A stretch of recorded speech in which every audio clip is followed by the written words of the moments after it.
기도하시고 바로 시작하도록 하겠습니다. 아버지 하나님, 인간을 구원하시기 위해서 사람의 몸으로 이 땅에 오신 우리 주님의 그 발자취를 같이 걸어가려 합니다. 이 땅에 태어나셔서 다시 하나님께 올라가시기까지의 우리 주 예수 그리스도의 전생애를 우리가 같이 살펴보면서 참 이러한 모습들을 살펴보고 참 주님이 나의 하나님이심을, 나의 하나님, 나의 주이심을 또 우리가 고백할 수 있기를 기도합니다. 이 시간 저희들의 마음을 열어주셔서 주님께서 걸어가실 때 그 발자취를 밟아갈 수 있도록, 따라갈 수 있도록 도우시기를 간구를 드립니다. 주님 앞에 부탁을 드리며 주 예수님의 이름으로 기도드렸습니다. 아멘. 어제 새벽까지 작업을 하고 했습니다. 그래서 핸드북에는 없습니다. 핸드북에는 없는 자료고요. 주교사모님 카페에다가 올려드리도록 하겠습니다. 지금 화면을 보시면 색깔로 지역을 구분을 했습니다. 연두색 계통은 갈릴리에서 있었던 일이고요. 노란색 계통은 유대, 예루살렘, 베레아 이쪽 지역에서, 갈릴리 밑에 지역에서 있었던 사건들이 되겠습니다. 이게 이제 공간적인 배경이고, 다음에 시간적인 배경은 제일 위에 있는 공생의 전, 30세쯤 침례시 받으셨으니까 그 공생의 전부터 시작해서 공생애가 시작되어지고 예수님이 공생애 기간을 약 3년 6개월 정도 잡습니다. 그랬을 때 6월절이 그 기준이 됩니다. 6월절을 3년 6개월 정도 잡는 이유가 바로 거꾸로 가면 이게 1년이죠. 6월절 1년에 한 번씩 있으니까 그 다음에 이게 2년, 다음에 이게 3년, 그리고 이게 한 6개월 정도 잡아서 공생애 기간을 약 3년 6개월 정도 잡습니다. 공간적 배경은 갈릴리와 유대로 잡고요. 갈릴리가 북쪽에 있어서 위에다 그렸고 유대가 남쪽에 있어서 밑에다 그렸습니다. 그리고 시간적인 개념은 이게 공통적으로 나타나는 그 시점이 1년을 나누는 시점이 6월절이라서 6월절 1년, 2년, 3년, 4년이라는 의미를 가지고 있습니다. 예수님께서 30세쯤 시험을 받으셨다고 누가복음에 침례를 받으셨다고 누가복음에 기록되어져 있어서 공생애 전 시험 받으시는 것까지를 일단 여기다 넣고요. 그 이후에 나타나는 이 사역들이 지금 보시면 알겠지만 예수님이 집중적으로 그분의 사역이 기록되어져 있는 장면이 공생 1년과 2년에는 그렇게 많은 사건이 기록되어지지 않았다는 것을 이 표를 통해서 한눈에 보실 수 있을 거고요. 총 2년에 대한 기록이 주로 많이 기록이 되어져 있는데 그 중에서 약 1년의 기록을 갈릴리에서, 그리고 이제 나머지 초막절이 우리나라 달력으로 10월 달이고요. 예수님이 돌아가신 6월절이 4월 달에 해당이 됩니다. 그래서 약 6개월 동안 있었던 일이 이쪽에서 이렇게 밑에 부분을 차지하고 있습니다. 이 부분들을 좀 기억을 좀 하시면 성경이 어디에 초점을 맞추고 있다라는 것을 우리가 기억할 수 있습니다. 또 예수님의 생애에 있어서 이렇게 사복음서를 대조를 해보면 공통적으로 언급하는 부분들이 있어요. 사복음서에 모두 나오는 그 사건들이 있습니다. 우리가 그 사건들이 이제 그만큼 중요하니까 그만큼 언급이 되어져 있다라면 사복음서에 공이 나오고 있는 기록은 무슨 기록이에요? 예루살렘 입성 기록입니다. 예루살렘에 예수님께서 호산나라고 들어보셨을 겁니다. 호산나 다윗의 자손이여 하고 이렇게 나귀를 타시고 사람들이 종려나무까지 흔들면서 맞이하시는 그 장면이 마태, 마가, 누가, 요한 다 들어가 있어요. 그리고 오늘날 교회에서는 그날을 종려주일이라고 기념하고 지키고 있습니다. 종려주일. 그것은 예수님께서 이제 안식 후 다음 날에 있으셨던 그 일이고, 그래서 그때부터 이제 예수님께서 일주일간 예루살렘하고 베다니를 왔다 갔다 하시면서 그분이 가르치기도 하시고 제자들에게 교훈하시기도 하고 성전에서 논쟁하기도 하고, 그리고 목요일 날 흔히 지금 이제 여기서 말씀드리는 것은 여러 가지 이제 다른 의견도 있지만 지금까지는 공통적으로 그냥 인정하는 그런 날짜 기준으로 말씀드리겠습니다. 목요일 날 초유의 만찬을 하시고 그 밤에 겟세마네 동산에서 제자들과 함께 기도하시다가 하룬 유다의 배반으로 인해서 잡혀가셔서 그 밤에 계속 심문 받으시다가 금요일 날 아침 6시에 예수님께서 빌라도에게 사형 언도를 받으시고 그날 9시에 십자가에 달리셔서 오후 3시까지 금요일 오후 3시까지 십자가에 달려서 6시간 동안 예수님께서 십자가에 달리셔서 금요일 오후 3시에 그분이 돌아가시고 그 십자가에서 내려집니다. 오후 6시가 되면 날짜가 바뀌어요. 그들은 날짜 변경이 저녁이 되면 아침이 되니 저녁부터 날짜 시작하는데 그것이 보통 오후 6시부터 그 다음 날짜가 돌아가는 것이 되겠습니다. 그러니까 지금 유대인 계산으로 하면은 우리는 강습회를 1박 2일 하시는 거예요. 그 다음 날에 지금 6시 넘었잖아요. 식사하시면서. 네. 그 다음 날로 넘어가는 이 유대인들 계산입니다. 우리는 0시에서 0시까지 가야 하루지만은 우리는 그렇게 모였습니다. 그래서 6시 넘어가면 날짜가 바뀌면서 안식일로 들어가요. 금요일날 돌아가셨으니까. 그래서 안식일날은 아무것도 할 수 없기 때문에 그 안에 빨리 시신 수습해가지고 장례까지 다 마무리하고 안식일날 예수님께서 하룻밤 지냈다가 안식 후 첫날 부활을 하시게 되죠. 그리고 부활하신 이후에 그 사건들이 이제 기록이 되어져 있습니다. 그래서 가장 중요한 그 분기점으로 잡는 것이 언제냐면 예루살렘 입성이에요. 자, 예루살렘 입성이 나와 있는 장면이 아까 마태복음에서 마가 다 있는데요. 마태복음 몇 장에 예루살렘 입성을 하세요? 1교시에 말씀드렸어요. 1교시. 마태복음 21장입니다. 찾아보겠습니다. 성경을 좀 펴서 그 부분은 굉장히 중요합니다. 21장 1절에 보면 직접 확인을 하시고 가셔야 돼요. 그들이 예루살렘에 가까이 가서 감람산 벳박에 이르렀을 때에 예수께서 두 제자를 보내셔서 나귀 새끼를 끌고 와라 합니다. 그러면서 이제 예수님께서 나귀를 타고 들어가시죠. 6절을 보시면 제자들이 가서 예수께서 명하신 대로 하여 나귀와 그 나귀 새끼를 끌고 와서 자기들의 겉옷을 그 위에 얹으며 예수께서 그 위에 타시니 하면서 이제 9절에 이렇게 나오죠. 앞에서 가고 뒤에서 따르는 무리가 소리 높여 이르되 호산나 다윗의 자손이여 찬송하리로다 주의 이름으로 오시는 이여 가장 높은 곳에서 호산나 하더라 라고. 호산나 뜻이 뭐예요? 이제 구원하소서라는 뜻을 가지고 있습니다. 그래서 왕으로 오시기 때문에 이제 당신 이것을 구원해 주십시오라고 외치는 때가 마태복음 21장에서 나와요. 그러니까 이때가 종료주일이고 일주일 예수님이 일요일날 들어오시고 월, 화, 수, 목, 금 날 죽으시는 거예요. 그러니까 이때는 지금 예수님 돌아가시기 카운트 5일 전이라는 얘기가 돼요. 그러니까 이 기록이 일요일부터 시작해서 21장이 28장까지 있잖아요. 마태복음이요. 이 8장에 대한 기록이 이 종료주일부터 시작을 해가지고 안식 후 첫날까지 가요. 부활하신 장면으로 끝나요. 마태복음이. 그러니까 딱 1, 월, 화, 수, 목, 금, 토, 일 8일을 기록해요. 8일 기록을 8장에다 할애를 하고 있다는 거예요. 그만큼 여기에다가 집중을 하고 있다는 얘기입니다. 자, 마가복음으로 가서 보겠습니다. 마가복음 몇 장에 있다겠어요? 예, 기억하기 쉽죠. 11장입니다. 11장 1절 이렇게 나왔습니다. 그들이 예루살렘에 가까이 와서 감람산 벳바게와 베다니에 이르렀을 때에 또 똑같은 이야기가 나옵니다. 그래서 역시 9절에 가서 보시면 앞에서 가고 뒤에서 따르는 자들이 소리 지르되 호산나 찬송하리로다 주의 이름으로 오시는 이여. 똑같은 내용이죠. 이게 종료주일이에요. 다시 말하면 일요일입니다. 역시 일요일부터 시작해서 마가복음도 부활로 끝나요. 승천을 마가복음 특별히 승천까지 갑니다. 그래서 역시 이 8일간의 기록이 총 마가복음이 16장까지 있는데 6장을 여기다 할애하고 있다고요. 그러면 16분의 10이니까 분수로 하면 5분의 3이 여기 할애하고 있다는 거예요. 5분의 3 아닌가요? 16분의 10이니까 8분의 5네요. 8분의 아니죠. 자꾸 헷갈리네.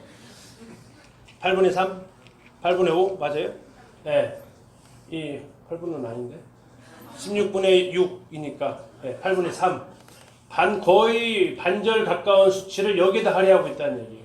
우리가 성경이 복음서를 읽을 때 성경이 어디에다가 많은 지변을 할애하고 있는가 그만큼 중요하다는 얘기죠. 자, 누가복음을 가서 보겠습니다. 누가복음. 자, 누가복음은 24장까지 기록이 되어 있지만 마태복음보다 훨씬 깁니다. 분량적으로는 장수로는 적은데 한 장이 굉장히 길기 때문에 총 절수 글자 수를 계산하면 마태복음보다 훨씬 깁니다. 자, 이제 이 장면이 어디서 나오냐면 19장으로 와서 보시겠습니다. 19장 28절에 이렇게 나오죠. 예수께서 이 말씀을 하시고 예루살렘을 향하여 앞서가시더라 하면서 벳바게가 또 나옵니다. 나귀 새끼가 또 나오죠. 그러면서 이렇게 얘기합니다. 38절 이르되 찬송하리로다 주의 이름으로 오시는 왕이여 하늘에는 평화 높은 영광이로다면서 동일하게 호산나 외치는 소리가 여기에서 등장합니다. 19, 20, 21, 22, 23, 24 24장 중에서 6장을 여기다 할애하고 있다는 얘기는 25%를 여기다 할애하고 있다는 얘기입니다. 근데 절수로 계산하면 그 30% 이상이 여기에 할애하고 있다는 얘기입니다. 다음에 마지막 요한복음으로 가서 보시면 요한복음에서도 동일하게 예수님의 예루살렘 입성을 언급하고 있습니다. 12장 요문 12장 12절부터 보시면 그 이튿날에는 명절에 6월절입니다. 온 큰 무리가 예수께서 예루살렘에 오신다는 것을 듣고 종려은 나무로 가지를 가지고 맞으러 나가 외치되 호산나 찬송하리로다 주의 이름으로 오시는 이여 이렇게 나와 있죠.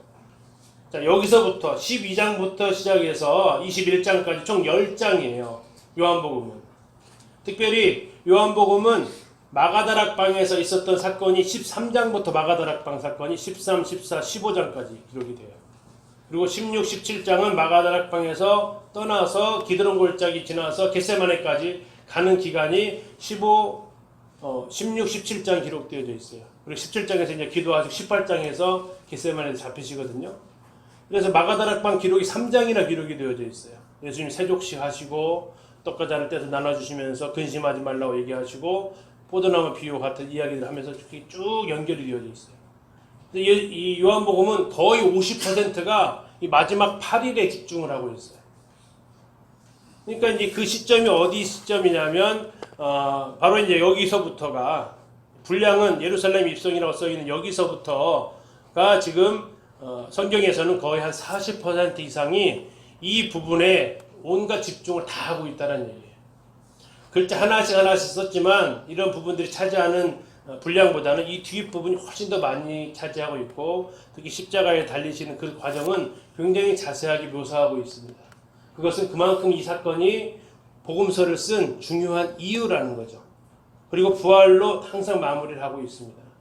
우리가 이제 복음서를 보고 예수님의 생애를 보실 때 이 기준점을 잡으셔야 돼요. 기준점. 그리고 이제 또 다른 기준점은 예수님이 공생에 시작하는 장면이 침례식 받는 장면이죠.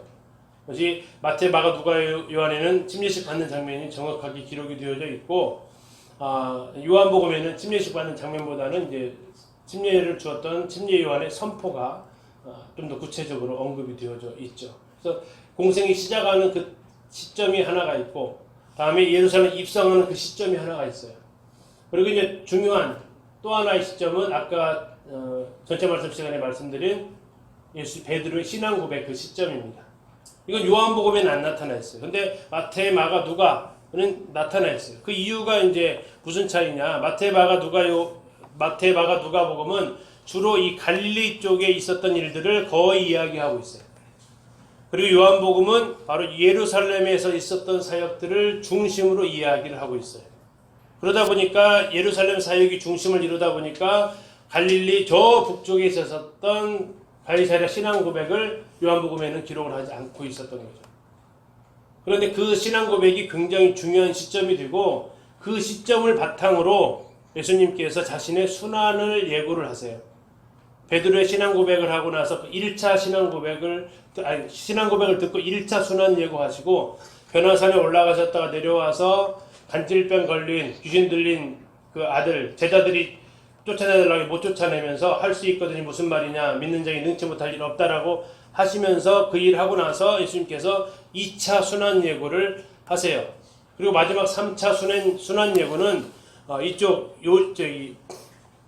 여리고에서 예루살렘으로 올라가시면서 마지막 여기 표에는 이제 여기서 3차 순환 예고가 이렇게 나와 있죠. 여기에서 마지막 순환 예고하시고 이제 예루살렘 입성하시면서 돌아가시는 그래서 그 시점 가이사랴 빌립보에서 신앙 고백이 중요한 것이 그때부터 예수님께서 비로소 얘기하셨다라고 나오고 있습니다. 확인하고 잠깐 가겠습니다. 마태복음 16장으로 가셔서요. 예수님의 생애의 중요한 분기점은 우리가 표시하시면서 확인을 해주시면 좋겠습니다. 16장 21절입니다. 16장 21절. 이때로부터 이렇게 하죠. 이때로부터라는 얘기는 베드로의 그 신앙 고백과 거기에 따른 예수님께서 천국의 열쇠를 주겠다고 하신 그 부분입니다. 이때로부터 예수 그리스도께서 자기가 예루살렘에 올라가 장로들과 대제사장들과 서기관들에게 많은 고난을 받고 죽임을 당하고 제3일에 살아나야 할 것을 제자들에게 어떻게 하셨어요? 비로소 나타내셨다. 비로소 나타내셨다. 비로소 나타났다는 얘기는 뭐예요? 이 시점을 굉장히 예수님은 중요하게 생각하셨고 언제 이 사실을 드러낼 것인가에 대해서 왜냐하면 이렇게 비로소 나타내신 이유는 왜 미리 말씀하셨을까요?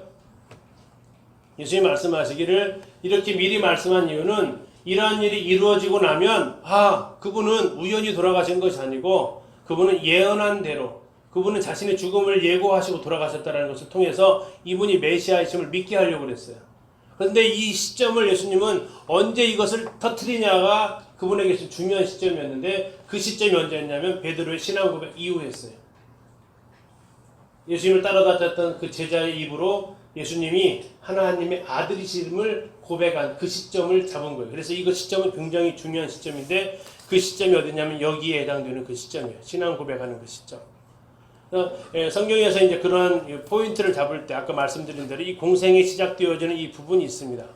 그리고 신앙 고백하는 이 시점이 중요한 시점이고요. 다음 예루살렘 입성이 중요한 시점입니다. 지금 여기에 이제 빨간색으로 이렇게 테두리를 한 것은 이번 여름 성경학교 공과에 나오는 그 사건들의 언급되어진 그 부분을 빨간색으로 표시를 해놨어요. 테두리가 빨간색은 그 의미예요. 이번 공과에 나오는 것을 의미합니다. 빨간색 테두리로 된 것은.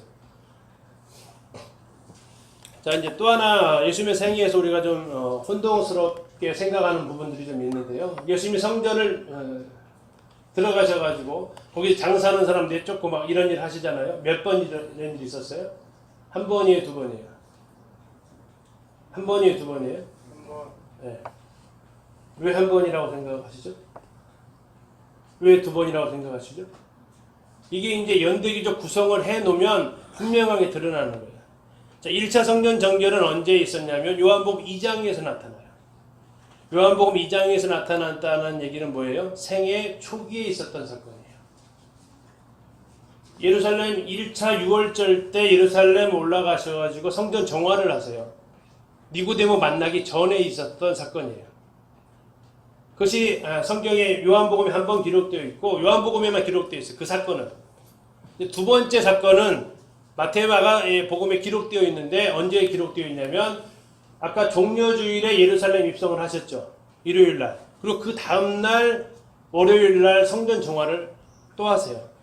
이게 예수님께서 공생애 동안에 성전 정화 사건은 두 번 성경에 기록되어 있어요. 근데 보통 이렇게 성경을 공부하시는 분들이 한 번의 사건을 양쪽에 기록된 것으로 이해를 하신다고. 이것은 그런 착오는 왜 생기냐면 이 예수님의 생애를 연대기적 구성을 놓치기 때문에 똑같은 사건으로 보는 거예요. 자, 예수님께 향유 부은 거 몇 번 있었을까요? 한 번이에요, 두 번이에요? 이것도 이제 막 헷갈려 하세요. 예수님께 향유 부은 여인이 누구예요? 네? 네, 마리아죠. 어떤 마리아예요? 성경에는 마리아라고 하시면 안 돼요. 그냥 마리아라고 하면 누구예요? 그럼 김철수 이런 거랑 똑같아요. 워낙 흔한 이름이에요. 어떤 마리아예요? 네. 우리는 이제 막달라 마리아라고 이렇게 듣고 알고 계세요. 왜 그렇게 알고 있냐면 찬송가 가사 때문에 그래요. 찬송가 가사에서 주님께 향유 막달라 마리아처럼 이런 단어가 나와서 그래요. 근데 그것은 근거는 없어요. 전혀. 성경에서 딱 한 번 근거 있게 말한 사람은 베다니 마리아예요. 베다니 마리아. 그 사건이 언제 있었냐면 예수님께서 돌아가시기 그 주간에 있었습니다. 이제 그 사건이 이제 마리아의 향유 부은 사건인데 예루살렘 입성 바로 전에 있었던 사건이에요. 이 사건이 있었고 이것은 장소가 유대 지역이에요. 또 한 번의 사건이 누가복음에 기록되어 있어요. 향유 부은 사건이. 누가복음 7장이 기록되어져 있었고 또 하나는 저 후반에 기록되어져 있어요. 그래서 연대기적 구성으로 보면 서로 별개의 사건, 장소도 달라요. 장소도 다르고 그 여인을 칭하는 호칭도 달라요. 누가복음에서는 주인인 여자라고 호칭하고 있어요. 근데 베다니 마리아가 주인인 여인이에요? 아니에요. 이 베다니 마리아는 예수님께서 아주 그냥 자주 들렀던 집의 여인이에요. 별개의 사람이라고요. 향유 부은 여인은 그 동네에서 주인 취급 받았던 여인이었고 이 베다니 마리아는 달랐고요. 이 베다니 마리아는 굉장히 비싼 향유를 주님 앞에 드렸던 장례용이었어요. 장례용. 근데 이 누가복음 7장에 나온 이 여인은 장례용이 아니에요. 그것은 그냥 정결 예식용이에요. 그래서 발 씻을 물도 주지 않았다라는 표현을 누가복음 7장에 나오고 있다고요. 이 사건하고 이쪽은 누가복음 7장에는 이 사건은 어디에 있었냐면 갈릴리에서 있었던 사건이에요. 베다니 마리아는 유다에서 있었던 사건이에요. 공간도 전혀 다른 지역이고 호칭도 다르고 세는데도 우리는 성경에 그 사건이 그 사건으로 생각하는 경향들이 꽤 많이 가지고 있다. 그렇지 않다라는 겁니다. 서로 다른 사건이에요. 시간적으로도 완전히 차이가 나고요. 장소적으로도 굉장히 많이 차이가 나요. 근데 여기에 대한 질문을 제가 꽤 많이 받아서 이렇게 말씀을 드리는 거예요. 이게 같은 사건이냐. 네, 그리고 누가복음 7장에 그 여인을 막달라 마리아라고 보통 칭합니다. 그 이유가 이제 8장에 나오는 여인들 이름을 잃으면서 그 막달라 마리아가 귀신, 7귀신 들렸다고 하면서 아마 이 여인이 예수님께 향유를 부었지 않았을까라고 추측하는 거지, 그 여인이 막달라 마리아라고 말하는 것은 그렇게 적절한 표현 같지는 않아요. 그냥 예수님께 향유 부은 여인이고 굳이 거기다가 지역 이름을 붙이려면 베다니 마리아라고 하면 틀리진 않습니다. 자, 어쨌든 이 예수님의 이 연대기적 구성을 하지 않으면 그런 비슷한 사건을 두리뭉실해서 이렇게 넘어가 버리는데, 이 예수님의 생일을 수태고지 순간부터 시작을 해가지고 예수님의 승천까지 이렇게 쭉 올라가면 이렇게 참 다양한 많은 사건들이 있어요. 근데 감사한 것은요, 첫째가 감사한 것은 예수님이 공생애를 얼마 안 사셨다라는 거. 예수님 죄송합니다. 얼마 안 사셨다라는 거. 3년 반밖에 안 사셨어요. 한 10년 살았으면 우리는 정말 돌아버릴 거예요, 아마. 네. 두 번째, 예수님이 다른 데를 별로 안 가셨어요. 너무나도 감사하게 다니셨던 데는 거의 갈릴리하고 예루살렘, 유다 쪽밖에 없어요. 가끔 한번 현장학습을 제자들 데리고 두로아 시돈 한번 갔다 오시고 대가볼리 쪽 한번 갔다 오신 거 빼고는 저 위로 잠깐 갔다 오신 거 없어요. 대부분이 다 갈릴리고 대부분 유다예요. 얼마나 고마운지 몰라요. 공부하는 사람 입장에서는. 근데 이게 아까 두 번째 시간에 지리를 배우셨지만 셰펠레도 내려가신 적이 없고요. 가이사랴 쪽으로 이렇게 내려가신 적도 없고요. 요단 동편으로 가신 적, 베레아가 딱 한 번 있어요. 누가복음에서. 그 말고는 전부 다 갈릴리 중심, 유다 중심이니까 이거 지도 만드니까 그나마 쉬웠어요. 만약에 한 10년 사셨고 지역이 퍼져 있으면 표 만들 생각도 못 했을 거예요. 저번에 이제 언젠가 만든다 하다가 계속 못 만들다가 이번에 이참에 못 만들겠다 싶어서 5시간 걸려서 이것을 만들었는데 별거 아니잖아요. 별거 아닌데 5시간 걸렸어요. 그쵸? 별거 아니잖아요. 그쵸? 그러니까 외우셔야 돼요. 별거 아니니까 외우셔야 돼요. 뭐 만든 사람도 있는데 이것은 이제 한번 이미지를 한번 넣어보시는 거죠. 그리고 이제 오늘 그 강의 제목이 그렇습니다. 첫 페이지도 안 넘어가고 시간을 갖다가 30분 썼는데. 지리적 접근, 연대기적 접근이에요. 그래서 이제 지도를 가지시라고 한 이유가 그렇습니다. 지도를 가지고 예수님께서 어디서 어떻게 이동하셨는가를 확인하려고 그래요. 그 두 번째는 연대기적, 예수님의 탄생부터 시작해서 예수님의 승천까지를 쭉 한 타임라인에다가 놓고 보려고 그래요. 이 작업은 한 번 정도는 꼭 해야 돼요. 근데 모든 예수님의 생애를 이렇게 볼 필요는 없어요. 왜냐하면 예수님께서 그 마태바가 누가 요한을 통해서 그 책을 기록한 특별한 목적이 있거든요. 예수님의 생애를 갖다가 그냥 이 전체의 그분의 풀 인생 스토리를 알리고자 했다면 성경은 성경을 그렇게 쓰시지 않으셨겠죠. 그러나 그것이 목적이 아니고 이걸 통해서 무엇인가 말해주고 싶었던 목적을 가지고 있어요. 마태복음은 흔히 어떤 예수님을 표현했다고 그래요? 왕으로 오신 예수님. 근데 그 왕이신 예수님이 하나님이셨고 하나님이 왕으로 오셨는데 그분이 왕으로서 어떤 모습을 보이시냐면 많은 사람의 대속물로 오셨다라고 마태복음 20장 28절에서 얘기하고 있어요. 왕이 죽으러 오셨다는 얘기예요. 통치하시는데 우리가 보통 개념은 왕은 지배자의 개념을 가지고 있는데 그분은 왕이심에도 불구하고 유대인들이 왕이심에도 불구하고 자기 목숨을 대속물로 주러 오셨다고 얘기해요. 마가복음은 보통 어떤 얘기를 해요? 종으로 오신 예수님을 해요. 그래서 마가복음 1장 1절의 시작이 굉장히 장엄하게 시작을 합니다. 종으로 오셨다고 했잖아요. 방금 그죠? 마가복음 1장 1절은 뭐라고 시작할까요? 뭐라고 시작해? 종으로 오셨으면 뭐라고 시작해 맞아요? 하나님의 종 예수 그리스도의 복음의 시작이다 이렇게 해둘 거 아니에요. 근데 마가복음 1장 1절은 뭐라고 시작을 해요? 같이 한번 읽어보실까요? 마가복음 1장 1절 시작. 하나님의 아들 예수 그리스도의 복음의 시작이라. 마가복음을 쭉 읽어보면 정말 섬기러 오셨고 행동하는 예수님을 보여줘요. 기적이 굉장히 많이 나와 있어요. 설교가 없어요. 종이면 설교를 해요. 행동을 해야지. 기적이 한 20여 가지 나오는데 설교는 딱 비유 설교 5편 빼고는 없어요. 전부 다 행동이에요. 액션이에요. 액션. 이게 종의 전형적인 모습이잖아요. 왕의 전형적인 모습은 뭐예요? 설교거든요. 우리나라 대통령도 연두교자에게라고 막 대국민 담화하고 하잖아요. 이게 왕의 모습이거든요. 그래서 이 마태복음에는 대국민 담화가 5편 나와 있어요. 설교문이 5번 나와 있어요. 왕이 통치의 자시예요. 그러면서 그분은 대속물로 오셨고 마가복음에서는 종이신데 중요한 것은 그 근본이 뭐냐 이거예요. 누가 종이었냐? 하나님의 아들이 종으로 오셨다라는 선언이에요. 하나님이 우리가 종으로 기억하는 그 하나님 그 종은 원래 종이 아니고 하나님의 아들이 종으로 오셨다는 얘기예요. 누가복음은 어떤 예수님을 보여주고 있다고 그래요?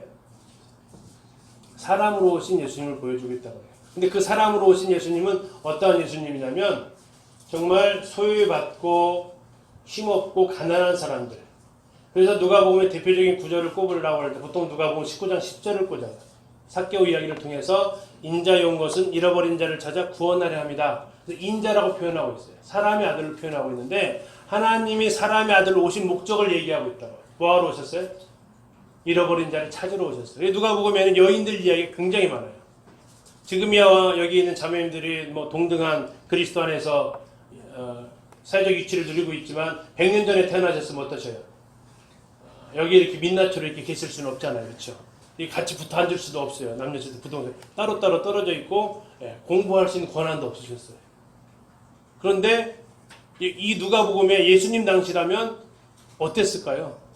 죄송하지만 오병이어 숫자 셀 때 먹은 사람이 누구라고 그랬어요? 여자와 어린아이 외에 나와 있어요. 죄송합니다. 사람 취급 안 했어요. 카운트 안 셌다고요. 여자가 먹고 어린아이가 먹은 것을 숫자로 계산 안 됐다고요. 그게 예수님 당시에 여인들과 아이들을 대하는 가치관이었다고요. 근데 그걸 예수님께서 깨버리셨다고요. 예수님께서 여인들 이야기가 누가복음에 굉장히 많이 나와 있어요. 세리들의 이야기가 나와 있어요.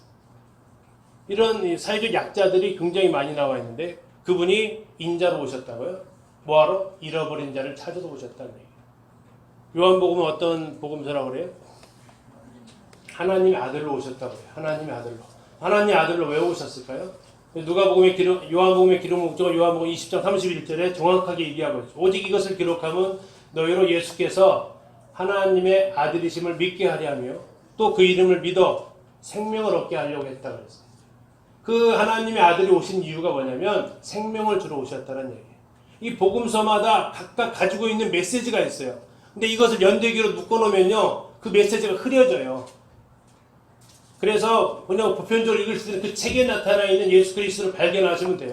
그리고 읽으시면서 예수 그리스도가 하나님의 아들이시구나 하는 것을 내가 고백할 수 있으면 돼요.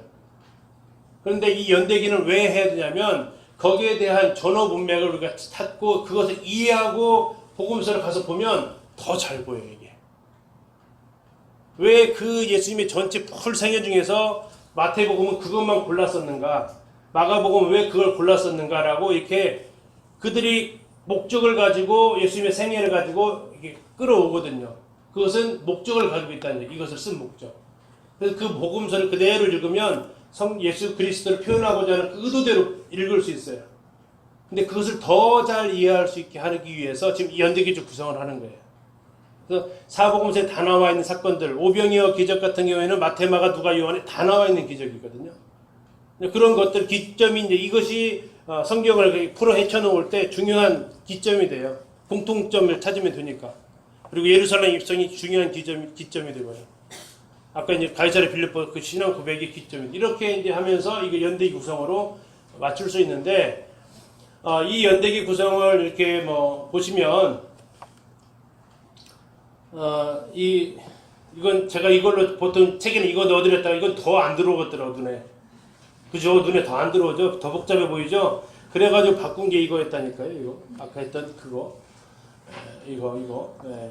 그래서 이제 아까보다는 눈에 들어오는 것 같아서 두 개 중에 고르라면 저는 이걸 고를 것 같아요. 누르기도 힘드네. 자 이렇게 해서 이제 그 예수님의 생애를 구성을 해보니까 예수님께서 예루살렘과 갈릴리에서 이렇게 해볼 수 있고 그런 중요한 기점을 찾아가지고 나눠보면 예수님께서 어떠한 모습으로 사셨는지를 우리는 대략 감을 잡을 수 있고 그래서 이 사건이 어떠한 과정 가운데서 일어났는지를 알아갈 수 있다는 얘기입니다. 근데 이 부분을 굉장히 어렵지만 이해를 하시면 돼요. 외우려고 하지 마시고 예수님의 공생애를 이해하시려고 하시면 가능해요. 가능한 이유는 제가 해본 게 가능하니까 제가 특별한 사람 아니거든요. 그냥 해보시면 시간은 들어가야 돼요. 시간도 투자 안 하고 이걸 알겠다고 하면은 뭐예요? 도시예요, 도시. 시간은 들어가셔야 돼요. 이것은 뭐 심은 대로 거두는 거니까. 그런데 특별하게 이게 뛰어나야 암기력이 좋아야 이력이 좋아야 그러지는 않은 것 같아요. 충분히 가능하세요. 일단은 그 연대기적 접근을 통해서 흐름을 한번 쭉 스토리를 한번 구성을 좀 가서 해보고 이걸 지도하고 연결을 좀 해보도록 하겠습니다. 예수님의 공생이 시작을 하게 되면 수태고지부터 하죠. 녹색은 갈릴리 지역입니다. 나사렛에서 있었던 사역이에요. 지금 뭐 지도 찾지 마세요. 나중에 지도랑 같이 갈 거니까. 그리고 예수님께서 이제 호정령이 내려서 베들레헴으로 오셔서 탄생하시고 목자들이 이때 경배를 받습니다. 그리고 할례 예식을 하고요. 아들을 낳았기 때문에 33일 후에 마리아의 정결 예식을 위해서 예루살렘으로 방문해가지고 시므온과 안나를 만납니다. 그때 제물로 드렸던 것이 비둘기를 드립니다. 비둘기를 드렸다는 얘기는 예수님이 돈이 없었다라는 요셉이 돈이 없었다는 얘기, 가난했다는 얘기예요. 그리고 와서 다시 베들레헴으로 돌아옵니다. 이 상황을 보면 호정령이 내려서 왔는데 호적 끝났으면 어디로 가야 돼요? 고향 나사렛으로 가야 되잖아요. 근데 다시 베들레헴으로 온 이유는 호정령과 함께 요셉은 아예 이사를 작정하고 온 것으로 보입니다. 그 이유는 나중에 애굽에서 돌아올 때 나사렛으로 올라가려고 하지 않아요. 베들레헴으로 오려고 그래요. 왜? 이미 이사하려고 마음을 작정하고 올 때 내려온 것 같아요. 자, 아무튼 그렇게 해서 동방박사들이 방문을 받고 이때 이제 예물로 준 게 뭐예요? 황금과 유향과 모략을 받죠. 그리고 그 예물은 애굽 피신 생활에 아주 기묘하게 쓰입니다. 아무 아는 사람도 없고 거기 생활해야 되는데 황금과 유향과 모략을 그 여비로 사용할 수 있게끔 되죠. 그러는 가운데에서 이제 헤롯이 죽었다는 소식을 듣고 애굽에서 베들레헴으로 오려고 그래요. 오려고 하는데 아이고 산 넘어 산이라고 헤롯이 죽었는데 그 아들 아켈라오가 더 악한 악질이니까 무서워하죠. 그래서 안 되겠다. 베들레헴에 사는 거 포기하고 원래 고향인 나사렛으로 돌아가게 됩니다. 그리고 나서 거기에서 12살까지 예수님께서 자라셨다고 누가복음 2장 40절에 기록이 되어져 있어요. 키가 자라고 지혜가 자라고 사랑스러워하고 하시는 모습으로. 12살 때 예수님께서 예루살렘을 방문을 하십니다. 거기에서 이제 랍비들하고 대화하시다가 부모들이 예수님 잊어버린 사건이 발생하죠. 누가복음 2장에 있습니다. 그리고 다시 나사렛으로 올라가셔서 아버지 요셉이 했던 그 목수일을 같이 도우면서 순종하시면서 자라가시게 되고 30세쯤 되었을 때 유다로 내려와서 세례요한 침례 베푸는 곳에 요단강으로 오셔서 침례를 받고 내 사랑 아들이요 기뻐하는 자라는 칭호를 받습니다. 그리고 바로 성령이 이끌려서 유대 광야 바로 옆에 있습니다. 멀리 이동하지 않아요. 요단강에서 바로 유대 광야로 이어집니다. 유대 광야에 가서 40일 동안 들이시는데 40일 동안 시험을 몇 번 받으셨어요? 정확하게 말하면 세 가지만 기록이 된 거지 세 번 받지는 않았습니다. 많이 받으셨지만 세 가지만 기록되었다고 말하는 것이 좀 더 정확합니다.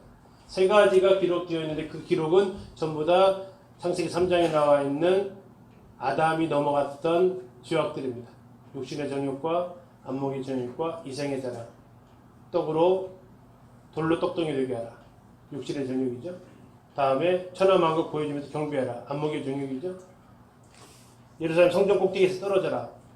이생의 자랑이 명예를 이렇게 하면서 하와가 범죄했던 먹음직도 하고 고함직도 하고 지혜롭게 하는 만큼 탐스럽게 되었던 그 시험을 첫사람 아담은 어기는데 마지막 아담은 이것을 승리하시면서 시험이 마무리가 되고 그 시험이 끝나고 나서 이제 세례 요한이 예수님을 향해서 외치죠.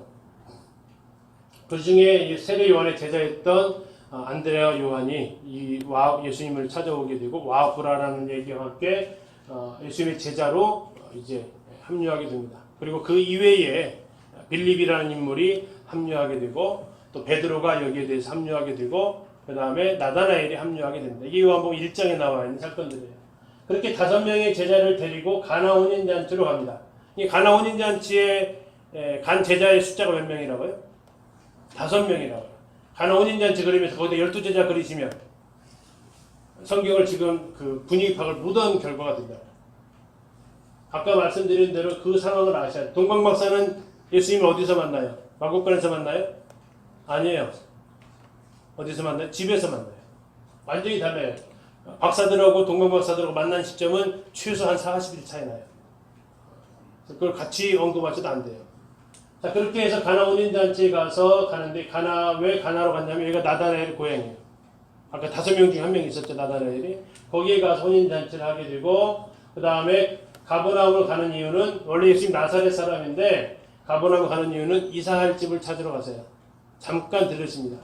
그리고 이제 6월절이 명절이 되자 예수님께서 갈릴리에서 유턴하셔가지고 유다 쪽으로 내려오세요. 예루살렘이 유다에 있으니까 거기 가셔서 성전 정화하고 그러니까 막 왜 네가 무슨 권세를 하니까 내가 이 성전을 헐라 내가 사흘 만에 일으키리라 하시면서 예수님께서 이제 자기 성전된 몸을 들어서 얘기를 하시고요. 그 사건을 통해서 이제 예수님의 이슈가 되고요. 그래서 이어지는 사건이 3장 요한복음 3장에서 니고데모 만나고 거듭나야 될 것을 얘기하시고 그리고 3장에서 침례 요한이 세례 주는데 예수님 쪽으로 사람들이 점점 더 몰려가니까 침례 있는 제자들이 입이 그냥 한자나 나와가지고 저로 다 데려가는데요. 그러니까 침례 요한이 아주 명언을 남기죠. 그는 흥하여야겠고 나는 쇠하여야 하리라. 그래서 침례 요한을 합니다. 그리고 나서 이 침례 요한이 안타깝게도 헤로드 안티파스한테 잡힙니다. 잡혔다는 소식을 듣고 예수님은 다시 이제 갈릴리로 올라가시게 되는데 갈 때 어디를 들리시냐면 사마리아를 들리셔서 사마리아 여인을 만나셔 생수에 대한 이야기, 예배에 대한 이야기를 하시면서 사마리아 사람들을 구원하시고 그리고 예수님 올라가셔서 갈릴리 가나에 가셔가지고 이 같은 지역입니다. 왕의 친아의 아들을 고치시는데 왕의 친아의 아들이 가버나움에서 오죠. 공간을 초월해 예수님께서 치료하시고 그리고 나서 예수님은 이제 나사렛에서 가셔가지고 이 사건 앞에서 나사렛에서 배척을 당하세요. 막 밀어뜨려서 죽이려는 사건이 있었고 그래서 예수님께서 이제 아예 가버나움 이사를 하십니다. 이사 오셔가지고 중풍병자를 고치시는데 잘 아시는 대로 지붕 뚫고 내려온 사람들이 있죠. 그 사건이 이제 그때 일어나게 됩니다. 그리고 나서 이제 명절이 되어서 다시 명절이면 항상 가야 될 곳은 성전입니다. 그래서 예수님께서 베데스다로 가시는데 이 명절이 요한복음 5장에 나와 있습니다. 근데 이 명절이 6월절인지 아닌지는 몰라요. 그런데 그냥 우리가 편하게 보편적으로 그냥 학자들이 다 6월절로 잡습니다. 그래서 6월절을 넣어놓은 거예요. 성경에 기록된 6월절은 정확하게는 3번입니다. 이거. 근데 보통 여기에 나와 있는 이것을 시간적으로 계산했을 때 6월절이라고 봅니다. 나중에 이스라엘 절기 달력을 또 계산해 두니까 그건 이제 거기서 여기 오면 또 이제 엉뚱한 데로 가니까 넘어갈게요. 그렇게 해서 이제 예수님께서 6월절에 베데스다에 38년 된 병자 고치시고 아무 일 다른 사건 없이 다시 올라가세요. 올라가다가 배고파가지고 미리사학을 먹으니까 왜 그러냐면서 인자는 안식일의 주인이다라고 얘기하시는 그리고 갈릴리로 가셔가지고 회당에서 가버나움 회당에 손 마른 자 고쳐주시니까 왜 안식일에 그런 일 하냐 하면서 또 시비 걸고 자, 그렇게 하는 가운데에서 비로소 이때 팔복산에 올라가서 12제자를 선택하세요. 자, 12제자 선택하는 시점을 한번 보셔야 돼요. 예수님 공생이 시작하자마자 선택 안 하신다고요. 얼마나 시간이 흘렀어요? 1년이 훌쩍 넘어간 시간이에요. 그러니까 예수님이 12제자가 풀타임으로 예수님을 따라간 시간은 2년 정도밖에 안 돼요. 예수님 공생애가 3년 6개월인데 여기서 5제자가 합류하고 중간에 나머지 제자들이 합류합니다. 그렇지만 공식적으로 지명받아가지고 따라다닌 것은 얼마라고요? 2년여밖에 안 돼요. 3년 동안 따라다니지 않았어요. 3년간 따라다녔다는 얘기는 풀타임이 아니고 파트타임으로 따라다녀요. 그때 시간 들 때마다 예수님 따라다니는 것은 맞습니다. 그러나 3년 내내 따라다니지는 않았어요. 이때 예수님 팔복산에서 예수님 12제자 택하시고 다시 내려오셔가지고 예수님 갈릴리 전도 여행을 하러 나가세요. 그때 이제 백부장이 나타나서 내 하인 좀 고쳐주십시오 했을 때 예수님이 칭찬한 사람이죠. 와서 해주십시오 안 하고 말씀만 하십시오 하니까 이만한 믿음 못 봤다 칭찬받습니다. 그리고 더 가다가 나인성 과부의 아들을 고쳐주시고요. 향유분 여인 사건이 전부 다 이 세 가지 사건이 누가복음 7장에 나와 있는 쭉 연달아져 있는 사건인데 이것은 갈릴리 1차 전도 사건입니다. 이제 갈릴리 전도 이것을 전도를 잡으면 주로 이것은 기적 중심이죠. 초기의 전도 사역은 그렇습니다. 초기 갈릴리 전도는 기적 중심을 이렇게 베풀어지고 그 다음에 이제 아까 주자선소가 나와 있는데 향유분 사건 다음에 그 거라사 땅으로 가시다가 예수님께서 가자고 하셨거든요. 거라사로 가자 하셨는데 폭풍이 일어나고 예수님께서 잠잠하라 하니까 조용해졌고 가셔서 거라사 2,000마리의 돼지떼가 몰사하는 그 사건이 거라사 광인 사건이고요. 그 사람들이 거라사 마을 사람들이 예수님을 환영하지 않죠. 떠나시기를 구하죠. 그래서 다시 배 타고 가버나움으로 오셔서 기다리고 있었더니 누가 기다리고 있었냐면 야이로가 기다리고 있었죠. 자기 딸이 죽게 되었으니까. 그 가는 시점에서 12년 동안 혈류증 걸렸던 여인이 예수님 옷자락을 잡고 그 병이 고침을 받습니다. 그리고 그 사이에 야이로의 딸은 죽었다고 하니까 다시 예수님께서 말씀하시죠. 믿으면 된다. 그래서 가셔가지고 야이로의 딸을 살리십니다. 자, 성경에는 예수님이 죽었던 사람을 몇 명 살리실까요? 기록된 것이? 괜찮아요. 센스. 3명이 그걸 맞는다니까. 3명 살립니다. 첫 번째 누구예요? 나인성 과부 아들. 두 번째 야이로의 딸 달리다고. 세 번째 나사로 살리는 여기 3번에 기록되어 있습니다. 2가지는 갈릴리이고요. 한 번은 유다 쪽입니다. 자, 그리고 나서 다시 한번 예수님께서 나사렛 고향으로 가시는데 또 다시 배척을 당합니다. 그래서 그 다음부터는 아예 나사렛을 안 가세요.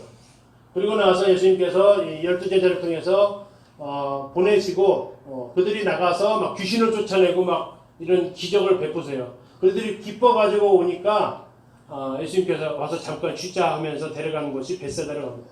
근데 이제 성경에서는 그 시점을 뭐라고 했냐면 이때가 6월절 즈음이다라고 얘기하면서 이 시점으로 넘어갈 때 아까 여기에서 이 사마리아로 이렇게 가실 때 세례 요한이 잡혔었어요. 안티바스에게. 근데 이때 12제자 파송하시고 오병이어 사건 바로 전에 잡혔던 세례 요한이 헤롯의 생일로 인해서 죽임을 당합니다. 죽임을 당하니까 예수님께서 이쪽 가버나움 이쪽은 헤롯 안티파스의 통치구역이에요. 그래서 제자들을 데리고 반대편 건너편으로 벳세다로 건너갑니다. 여기는 헤롯 빌립의 통치구역이에요.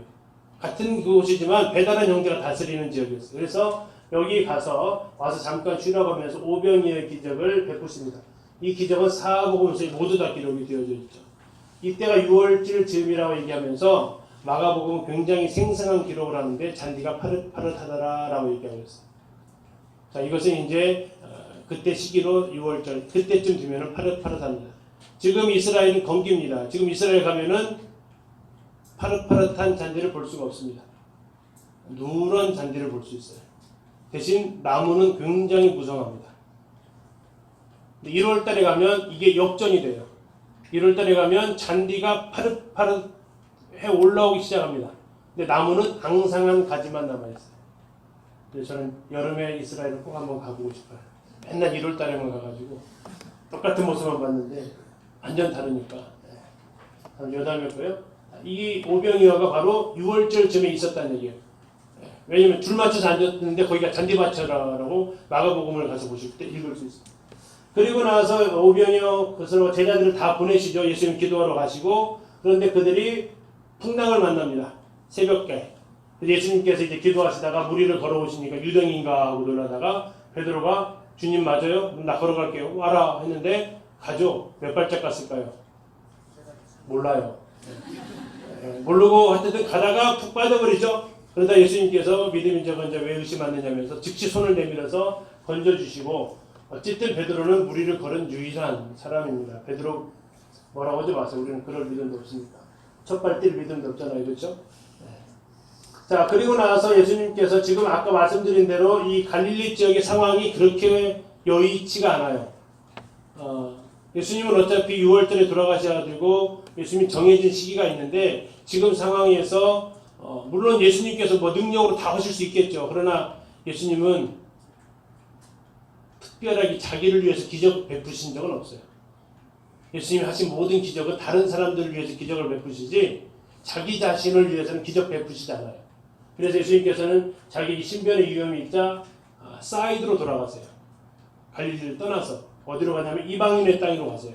두로와 시돈 땅으로 가서 수로보니게 여인 나오죠. 그러면서 개 이야기가 나옵니다. 죽은 뭐 이렇게 자녀의 떡을 개에게 주지 마땅치 않다라고 하면서 그러나 그 여인의 믿음도 역시 칭찬하시죠. 칭찬받는 믿음을 보면 여기에는 수로보니게 여인 또 여기는 백부장 전부 다 유대인이 아니에요. 이건 유대인들에게 있어서 굉장히 부끄러움이 있죠. 그리고 나서 돌아와서 보거나 여기 가서 한 사건밖에 없어요. 들어오시던 다니시면서 그리고 나서 다시 어디로 오냐면 데가볼리 지역으로 가세요. 역시 헤롯 안티파스의 통치구역과는 관계없는 지역으로 가세요. 거기 가셔가지고 에바다가 무슨 뜻이에요? 열려라라는 뜻이죠. 그러면서 하시고 7병이야 기적 4,000명 먹이시고 또 오시다 베사다에서 2번 안수한 사건이 있어요. 한 번 안수했는데 뭐가 뭐냐 나무들이 걸어가는데요. 다시 하지 않으면서 한 번 더 안수하시고 제대로 보입니다. 합격하기 위해서 돌아가는 사건이 베세다 서기관 사건이 있습니다. 그리고 제자들을 데리고 이제 쭉 위로 올라가세요. 어디로 올라가냐면 가이사랴 빌립보로 올라가셔서 너희는 나를 누구느냐 하냐 신앙 고백을 받으시죠. 그리고 이제 이 변화산이 두 군데로 추정을 합니다. 하나는 헐문산이고 하나는 다볼산이고. 근데 제 개인적으로 헐문산이 맞다고 봅니다. 왜냐하면 동선상 헐문산이어야 맞아요. 그리고 높은 산이라고 했는데 아까 다볼산은 500m 좀밖에 안 넘어요. 적어도 한 2000m는 넘어야 높다고 표현할 수 있지 않을까. 근데 이스라엘 가면 그 다볼산에 주님 변목교회가 또 있어요. 아마도 헐문산에다가는 못 지으니까 걷다 지은 것 같은데 아무튼 그렇습니다. 변화산에 가서 예수님께서 그때 두 명이 나타나죠. 구약에 있었던 모세와 엘리야가 나타납니다. 그리고 초막을 짓겠다고 베드로가 얘기했다가 정신 못 차렸다 하면서 약간 혼나죠. 예수님하고 모세 엘리야를 동급 취급하려고 했거든요. 동급할 수 없는 거예요. 예수님 하나님이 두 사람을 싹 걷어가 버려요. 예수님만 남게 되고. 자, 그리고 나서 다시 내려오는데 이때 변화산에 데려갔던 제자가 3명만 데리고 가요. 누구죠? 베드로, 요한, 야고보. 그러면 밑에 몇 명 남았어요? 9명 남았어요. 근데 9명한테 사람들이 요청을 한 거예요. 우리 아들이 간질병 걸렸는데 귀신 들렸는데 고쳐주십시오. 근데 9명이 어떻게 됐어요? 못 고쳤어요. 못 쫓아냈어요. 근데 여기서 12제자 파송했을 때는 분명히 고쳤거든요. 귀신이 막 나갔거든요. 근데 안 되는 거예요. 그런데 예수님께서 오셔서 혼 한번 내시죠. 그러면서 이제 왜 못 쫓아냈어요? 기도 위에는 이런 일가 나가지 못한다 하면서 아마 그들은 기도보다는 한번 했던 가락으로 해보지 않았을까 싶어요. 어쨌든 그렇게 하면서 귀신 들린 소년을 내쫓으시고 가버나움으로 오셔서 베드로한테 고기 한 마리 잡아라. 한 세겔 있을 것이다. 그걸 가지고 넣어보 나오고 성전세 내라 하시면서 이제 교훈하시고 드디어 예루살렘으로 떠날 계획을 하시면서 70인을 먼저 파송하세요. 그러니까 여기 12제자 파송했던 거 나오고 여기 70인 제자 파송이 나옵니다. 그리고 이제 요한복음으로 가서 그때가 이제 초막절로 들어갑니다. 초막절은 10월이에요. 이 초막절로 들어가면 예수님의 생애 마지막 부분이다라고 생각하시면 되고 요한복음 7장, 8장, 9장, 10장의 중반절까지가 다 초막절 이야기예요. 초막절에 예수님께서 제자 동생들한테 이렇게 안 올라가니까 동생들이 약간 비아냥거리죠. 올라가셔야 메시아 노릇하실 거 아닙니까? 하면서 비아냥 거예요. 예수님께서는 아직 내 때가 되지 않았다면서 안 올라갈 것 같이 하시다가 올라가세요. 그리고 나서 이제 여러분 잘 아시는 물에서 생수의 강이 흘러나리라. 또 이 지금도 크리스마스 날 막 온라이트 하려고 그러죠. 초막절 날이 온라이트 하는 날이거든요. 그러다가 이제 온라이트 하다가 이렇게 가늠한 여인이 나오면서 그 남자는 어디 갔나 몰라요. 그죠? 여자만 갖고 뭐라고 그래요. 이 여자 가늠한 여자 잡아가지고 모세는 죽이라고 했는데 어떻게 하실래요? 막 이렇게 예수님이 시험하다가 돌없는 죄 없는 자가 돌로 쳐라라고 이렇게 하시고 그런 이야기. 진리가 너희를 자유케 하리라. 또 실로암에 가셔서 이 소경을 날 때부터 소경된 사람 눈 씻고 와라. 그냥 그 좀 안 깨끗한 방법 침 태가지고 눈에 발라가지고 씻어라. 왜 그래요? 안 씻을 수 없게 하려고. 신발로 서 했으니 이걸 당연히 씻으러 가야 되죠. 어쨌든 가야 되는데 그 장소가 어디로 가냐고 무슨 어디로 가라고요? 실로암으로 가라. 근데 그 실로암이 어떤 장소냐면 실로암이 축제의 장소예요. 실로암에서 성전까지 당시 제사장들이 물을 가지고 초막절에 이제 그 물을 하는 축제가 있고 물 축제가 있거든요. 그래서 이제 생수의 강이 흘러나리라는 것도 그 물 축제 일환으로서 지금 얘기하신 거고 그쪽으로 올라가는 그 계단이 발견이 됐어요. 성전에서 실로암까지 오고 갔던 거예요. 물 축제 때 쓰여지는 물 가지고. 근데 이 소경은 한 번도 생애에서 한 번도 초막절 축제를 경험하지 못했고요. 그런데 실로암에 가서 씻으라 하면서 그에게 그 초막절의 기쁨을 누리게 하시는 그 배려도 우리가 요한복음 9장에서 볼 수 있죠. 자, 그렇게 하고 나서 10장에서 이제 양 선한 목자에 대해서 얘기하시고 이렇게 하면 이 선한 목자 그 초막절이 갈릴리에서 시작했다가 어디까지 이어지냐면 예루살렘에서 있었던 그 사역까지 쭉 이어져요. 여기다 써놓은 것은 공간이 없어가지고 써놓은 거니까 이해해 주시고요. 여기서부터 어쨌든 갈릴리에서부터 시작을 하기 때문에 또 의미는 있습니다. 여기서 시작해가지고 이제 일로 넘어오는 거죠. 그리고 나서 초막절 그 하시고 난 이후에 마리아 마르다 집에 가서 대접하는데 마르다가 불평을 하죠. 왜 마리아 일 안 도와주냐 하면서 예수님한테 원망하는 그런 일들이 있고 그러다가 다시 예루살렘에 올라가시는데 수전절에 올라갔어요. 이것은 신구약 중간 시대에 있었던 마카비 혁명에 의해서 예루살렘 성전을 정결케 했던 그 사건이죠. 이 수전절은 우리나라 달력으로 12월 25일이에요. 크리스마스 성탄절과 딱 연결되어 있어요. 그래서 이때 12월 말에 가면 촛대를 많이 보는데 촛대가 9개가 들어있어요. 9개짜리 촛대가 있어요. 보통 성막의 성전에 있었던 촛대는 가지가 7개거든요. 근데 여기는 9개짜리. 이것은 수전절 이 절기와 연관되어 있는 촛대라서 특별히 9개짜리가 있습니다. 자, 그렇게 하면서 이제 수전절에서 얘기하시면서 너희를 내 손에서 빼앗을 자가 없다라는 그런 말씀을 하시고 그런 가운데서 이제 예수님께서 사람들한테 이제 자기가 하나님과 동일시한다고 막 죽이려고 하니까 에브라임으로 피신을 하시다가 이제 그 수정병 들린 자 안식일을 고쳐주시고 여기서 이제 주로 베레아 지역 사역을 주로 하시게 됩니다. 그리고 이제 베레아에 나와 있는 비유는 누가복음에 나와 있는 비유들이 굉장히 많이 나와 있죠. 부자와 나사로 비유, 또 잃어버린 드라크마, 양 이런 비유들이 전부 이때 이제 예수님께서 하셨던 그 비유들입니다. 누가복음의 특징은 누가복음 9장부터 20장까지가 갈릴리 사역도 아니고 예루살렘 사역도 아니에요. 베레아 사역이에요. 누가복음의 독특한 특징입니다. 누가복음 제일 마지막 절에 보면 예루살렘을 올라가자 하시고 10장부터 내용이 기록되어진 내용이 예루살렘도 유대도 아닌 베레아 지역에서 주로 일어난 사건들을 기록하고 있습니다. 그래서 그런 내용들이 베레아에 있었던 여러 가지 비유들이 얘기하고 있고 그러다가 이제 베레아 지방에 베레아 지역에 살고 있는데 나사로가 심히 중하다는 소식을 마리아 통해서 듣는데 예수님께서 아직 아니야 하면서 이틀을 더 머물다 가시죠. 그래서 죽은 지 나흘 만에 가셔서 나사로를 살리시고요. 그리고 나서 이 나사로 때문에 예수님도 사람들이 막 죽이려고 하니까 이 에브라임을 다시 도피하시고 현재 이 에브라임은 이스라엘의 타이베라는 지역이 있는데 거기는 기독교촌이에요. 기독교 마을이에요. 특이한 마을이에요. 유대도 아니고 아랍도 아니고 기독교가 현재 있는 기독교랑 개신교 생각하시면 안 되고요. 천주교에도 그런 교회가 있습니다.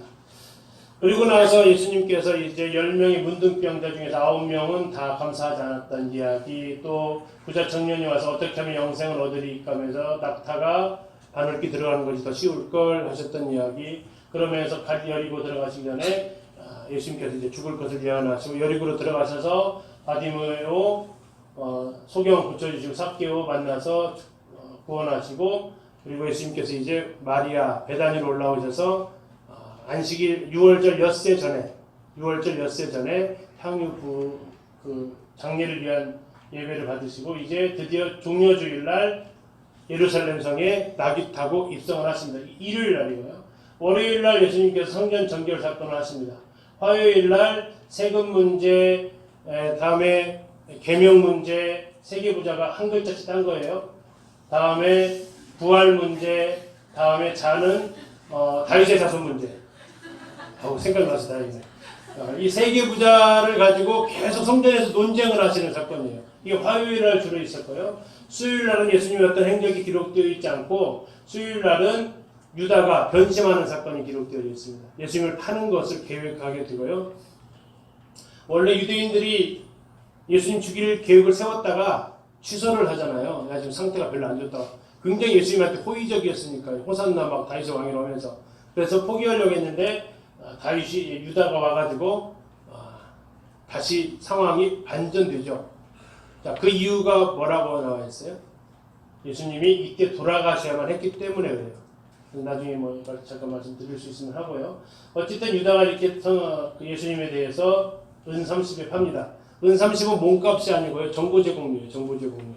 예수님 혼자 있을 때 무리와 떨어져 있는 시간을 알려주는 정보 제공료를 통해서 이렇게 하게 되고, 그리고 나서 이제 예수님께서는 마가다락방에서 제자들과 함께 최후의 만찬을 드시고 거기서 세족식 하시고 또 자신이 다시 오실 것을 얘기하십니다.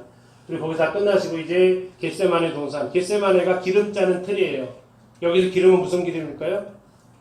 당연히 올리브 기름이겠죠. 우리나라처럼 뭐 참기름, 들기름 아니고 이스라엘은 올리브 기름입니다. 그래서 기름 짜는 틀, 여기 가니까 1000년 이상 된 올리브 나무가 많이 있어요. 가셔서 이렇게 예수님께서 기도하시다가 3명 데리고 더 기도하시다가 다 자죠. 그래서 책망하시고 결국 유다에 의해서 잡히는데 베드로가 칼 꺼내가지고 말구의 귀를 잘라버립니다. 말구의 귀를 잘라버리는데 왜 잘려야 했어요? 이 사건 전에 예수님께서 제자들한테 한 얘기가 있어요. 나는 강도 취급을 받아야 된다라고 하세요. 나는 강도 취급 받아야 된다 하니까 베드로가 얘기하죠. 칼 준비됐습니다, 주님. 됐다 그러더니 그 정도면 됐다. 무리 하나씩 다 차면 진짜 강도인데 13명 중에서 한 명이 2개 갖고 있으니까 그 정도면 강도 취급 당할 만하다 하면서 했는데 그걸 갖다 그냥 바로 또 써먹어 버리는 게 베드로잖아요. 자, 그렇게 하면서 예수님께서 또 그냥 귀 딱 만져가지고 원상복귀 다 시켜주시고, 그리고 나서 예수님께서 이제 십자가에 그날 밤에 잡혀가셔서 베드로가 3번 부인하고 또 거기에서 대제사장들에게서 신문 받다가 빌라도한테 갔다가 헤로드한테 갔다가 다시 빌라도한테 왔다가 때려서 놓겠다고 했다가 바나바 풀어줄라, 이런 사건들이 계속 이어집니다. 이게 이제 밤새도록 이루어졌다는 얘기예요. 밤새도록 쉬지도 못하시고, 그리고 나서 예수님께서 그날 새벽 6시에 사형원들 받으시고 비아돌로로사라는 그 십자가의 길, 고난의 길을 가시게 됩니다. 그리고 이제 제9시에 예수님께 십자가에 달리셨는데 예수님께 십자가에서 몇 마디 하세요? 7마디 하십니다. 7마디. 7마디 해보실까요? 첫 번째가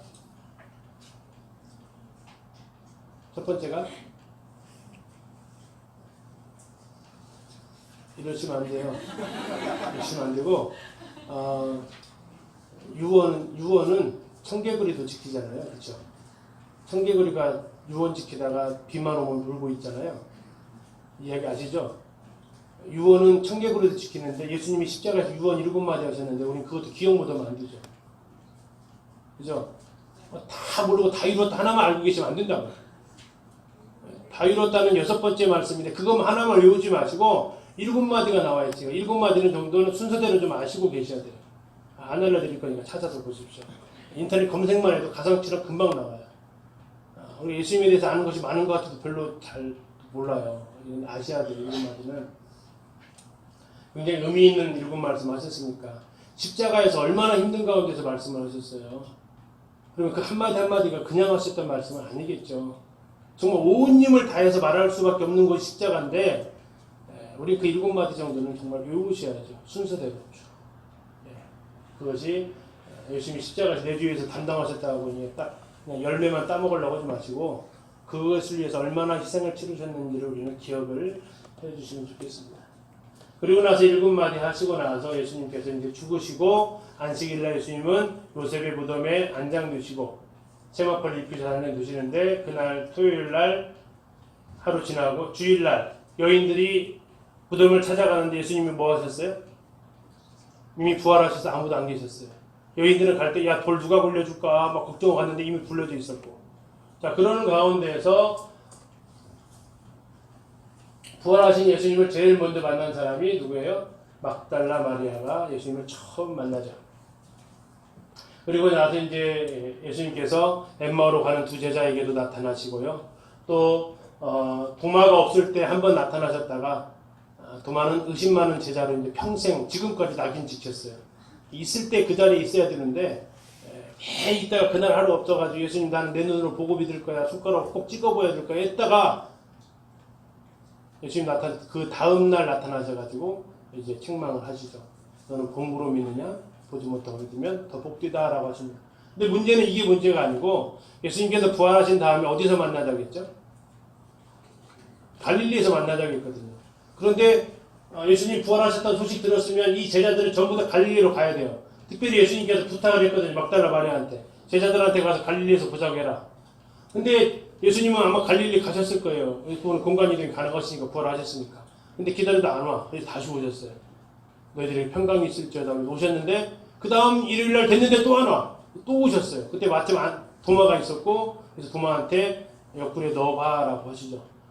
그리고 나서 겨우 이제 세 번째에 갈릴리 호수에서 만나요. 요한복음 21장 네가 나를 사랑하느냐 그 사건입니다. 자 그렇게 하면서 이제 지상명령을 예수님께서 하시죠. 너희는 가서 모든 족속으로 제자를 삼아 아버지 아들 성령의 세례를 주고 내가 너희 분만 모든 것을 지키게 하라 하시고 그것은 갈릴리에서 하셨던 얘기고 다시 여러 사람들한테 예수님께서 부활하신 몸을 보여줍니다. 그리고 마지막에 부활하신 후 40일째 되는 날에 감람산으로 다시 오셔가지고 예수님께서 많은 사람들이 보는 가운데서 승천해서 올라가시죠. 그 사건이 이제 사도행전 1장에서 좀 더 자세하게 기록되어 있죠. 천사들이 갈릴리 사람들아 왜 쳐다보느냐. 너희 가운데 하늘로 올려오신 이 예수는 너희가 본 그대로 다시 오시리라 하시면서 예수님이 오시면서부터 가신 사건이 이렇게 마무리가 됩니다. 3년이 지나갔어요. 지금 3년 6개월이. 이런 흐름을 좀 이렇게 좀 기억을 좀 하시고요. 이런 것을 가지고 이제 내 나름대로 스토리를 꾸며보시고 완성을 해보시면 좋겠고요. 그리고 이제 이거 파일을 주교사 모임 카페에다 올려드릴 테니까 뭐 하셔야 돼요? 그쵸. 이게 누르시면서 하나씩 이렇게 이제 하시라고요. 무슨 사건 나오지? 하면서. 자, 시간 나눴습니다. 6월절 가지고 나눴다라는 거. 다음에 갈릴리 사역하고 예루살렘 유대 사역으로 나눴어요. 수태고제부터 1초마다 나오거든요. 1초 안에 대답을 하셔야 돼요. 1초 안에. 이게 어려우시면 거기 애니메이션에 가서 시간을 5초로 변경하실 수 있어요. 5초라도 변경해서 이 흐름을 가지고 쭉 스토리를 구성해 가시라고요. 그러면 예수님의 생애를 내가 이제 그렇게 리마인드 할 수 있습니다. 이걸 뭐 다 할 수는 없고 이제 지도랑 같이 또 가야 되잖아요. 10분밖에 안 남았는데. 지도를 잠깐 한번 꺼내 보시죠.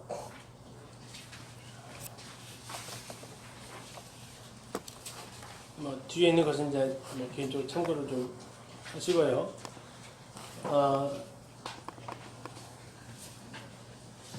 자, 수태고지에 있었던 장소 지금 이제 지도에서 찾아가시면 됩니다. 지금 도화지 그 습자지 한 장 딱 올리시고 표시를 제대로 좀 해 가세요. 공생애 거 지금 종이를 여러 장 받으셨죠? 첫 번째 종이는 공생애용입니다. 공생애용. 거기다 써놓으세요. 공생애라고. 그 이스라엘과 요르단 그 글씨 써 있는 그 자리에다가 공생애라고 쓰시면 돼요. 자, 쓰셨습니다. 자, 수태고지 어디서 했어요? 나사렛에다가 1번이라고 쓰세요. 1번. 그리고 수태고지라고 쓰지 마세요. 그냥 1번이라고만 쓰세요. 이 파일을 드린다고 했습니다. 이 수태고지구나. 다음에 두 번째, 처녀탄생 어디서 하셨어요? 베들레헴 빨리 찾아가세요.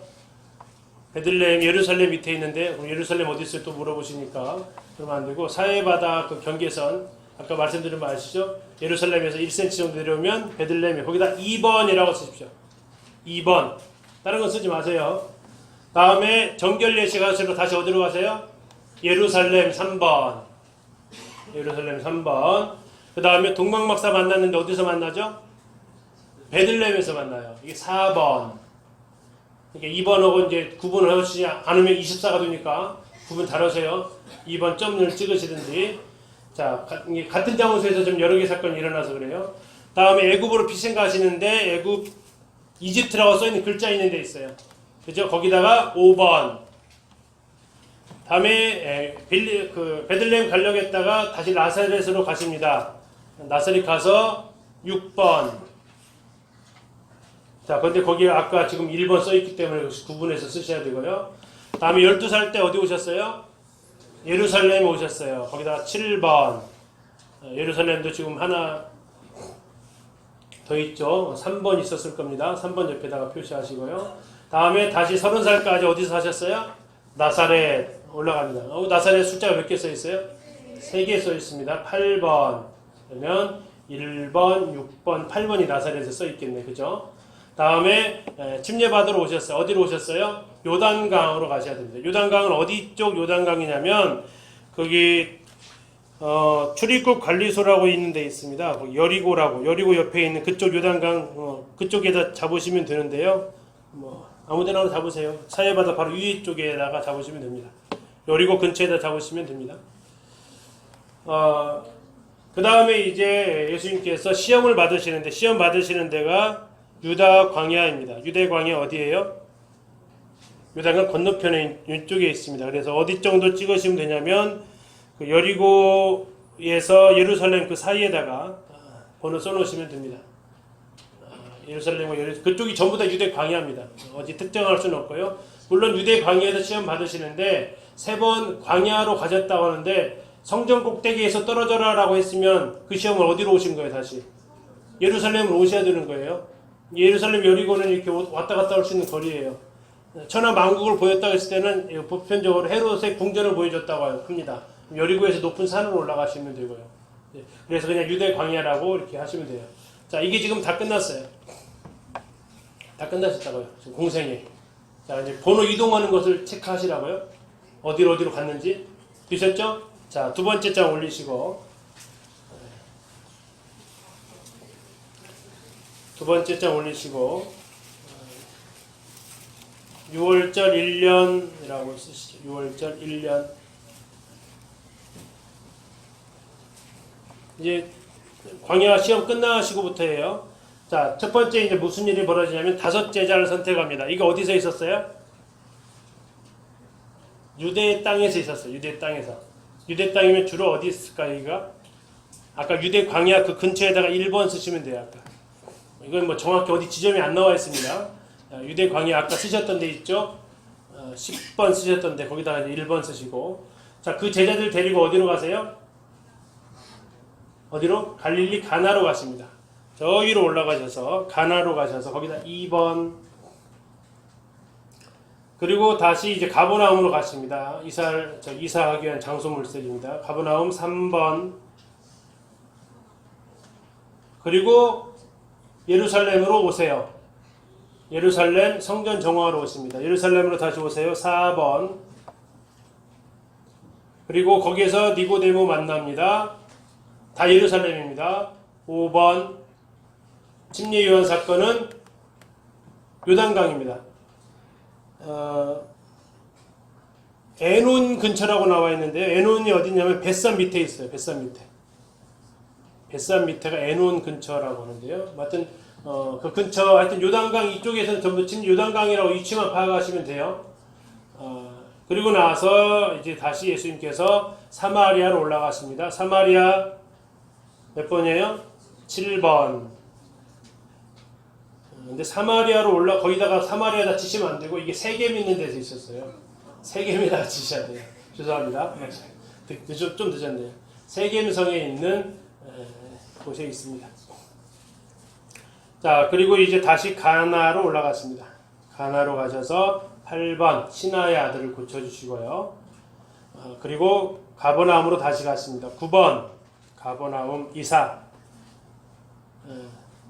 다시 9번 옆에다가 가버나움에서 중풍병 나병 10번 이렇게 하시면 되겠습니다.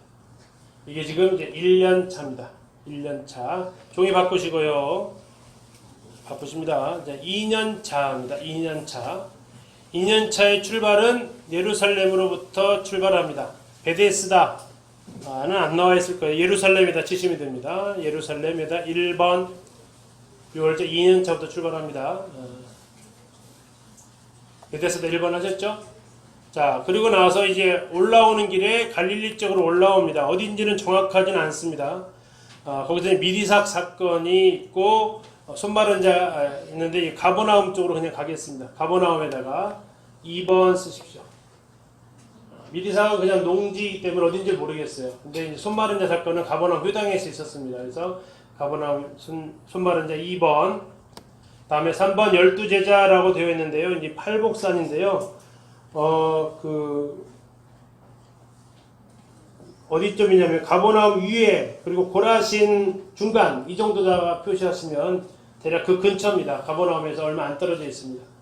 가버나움에서 팔복산까지 걸어서 갈 수 있는 길이니까 그 근처에다 그냥 3번 써놓으시면 돼요. 3번 12제자가 있었던 지역입니다. 다음에 4번 백부장이 하인 고쳐준 사건은 가버나움입니다. 가버나움 막 숫자를 많이 쓰셔야겠네요. 주 사역이 가버나움이 메인 베이스 캠프니까 그래요. 다음에 5번 나인성 과부 있습니다. 나인이라는 마을이 있습니다. 나사렛 밑에 있어요. 나사렛 밑에 나인에다가 5번 치셨죠? 다음에 향유 부은 여인 어딘지 모릅니다. 근처에다가 그냥 묻어서 나인 근처에서 묻어서 가겠습니다. 그 근처입니다. 정확히 위치 안 나와 있습니다. 다음에 폭풍 잠잠해지는 거 갈릴리 바다로 올라가겠습니다. 몇 번이에요? 7번. 그리고 이제 거라사로 가셔서 8번 거라사 광인 8번. 그 다음에 다시 가버나움으로 오셔야 돼요. 거기에서 두 가지 사건이 있습니다. 혈류증 걸린 여인하고 야이로의 딸. 그래서 두 개를 번호를 쓰시든지 번호 하나로 통합하시든지 그것을 이제 표시하시고요. 그 다음에 나사렛으로 다시 갔습니다. 몇 번이에요? 10번인가요? 11번인가요? 이제 그것은 아까 혈류증하고 달리다 보면 같이 표현했냐 안 했냐 거기에 따라 다를 겁니다. 나사렛으로 가시고요. 번호는 이어서 쓰시면 되겠습니다. 다음에 12제자 파송은 가버나움으로 다시 오셔야 됩니다.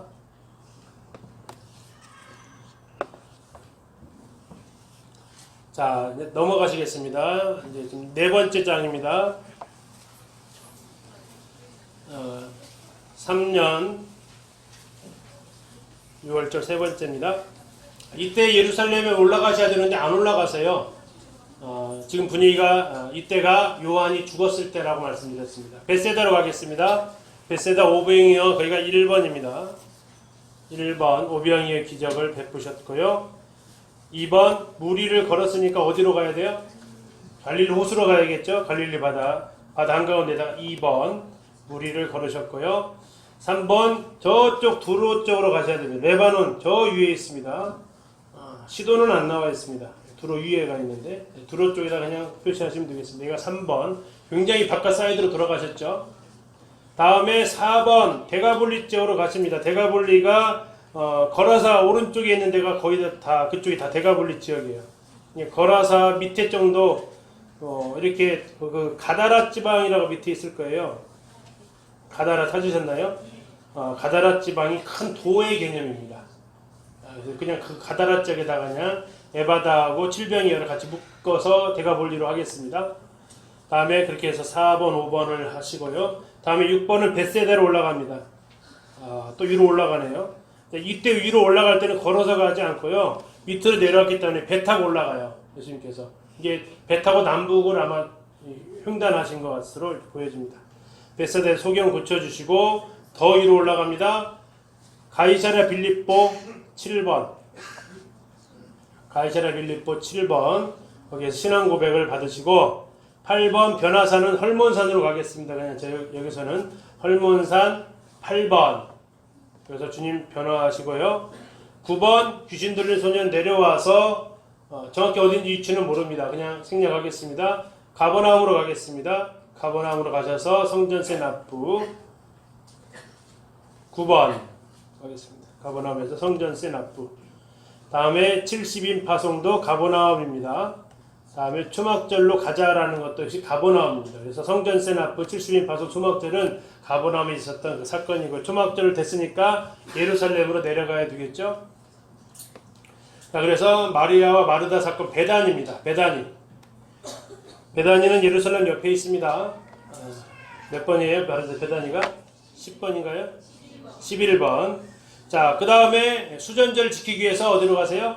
예루살렘으로 올라가십니다. 베다니 옆에 예루살렘 있죠? 12번. 거기서 다시 수종병자 든 사건은 회당인데 행려하고요. 베레아 쪽으로 가겠는데요. 13번은 베레아가 어디 쪽이냐면 요르단에서 그 왼쪽이라고 써있는 그쪽이 이제 베레아 지역이다라고 생각하시면 돼요. 아벨시딤 있죠? 아벨시딤 찾으셨나요? 그 위쪽에 공간이 좀 많이 비어 있죠? 거기에다 그냥 써놓으시면 될 것 같아요. 이쪽이 전부 다 베레아가 도 개념이니까 굉장히 넓은 지역 개념이에요. 베레아가. 그래서 쓰시고요. 다음에 나사로 살리는데 장소가 어디예요? 다시 베다니로 오셔야 돼요. 정신없게 해드려서 죄송한데요. 제가 한 건 아니고 예수님이 이렇게 사셨으니까 어쩔 수 없어요. 자, 나사로 살리셨고요. 그 다음에 에브라임 도피가 나와 있는데 에브라임 도피는 정확하게 위치가 뭐 이렇게 안 나타나 있을 거예요. 그냥 대략 어느 정도냐면 뭐 베델과 실로 그 사이 정도 되지 않을까 싶은 정확한 위치는 아직 좀 봐야 됩니다. 이제 아까 말씀드린 대로 여기가 이제 그 지역이 맞으면 지도를 찍을 수 있는데 일단 지도에는 단어가 안 나와 있습니다. 그리고 나서 10명의 문둥병자 사건도 그쪽 지역인데 도단 근처라고 지금 성지 전문가들은 얘기해요. 그 위에까지 사마리아까지 올라가셨다는 얘기인데 그냥 생략하겠습니다. 부자 청년도 생략하고요.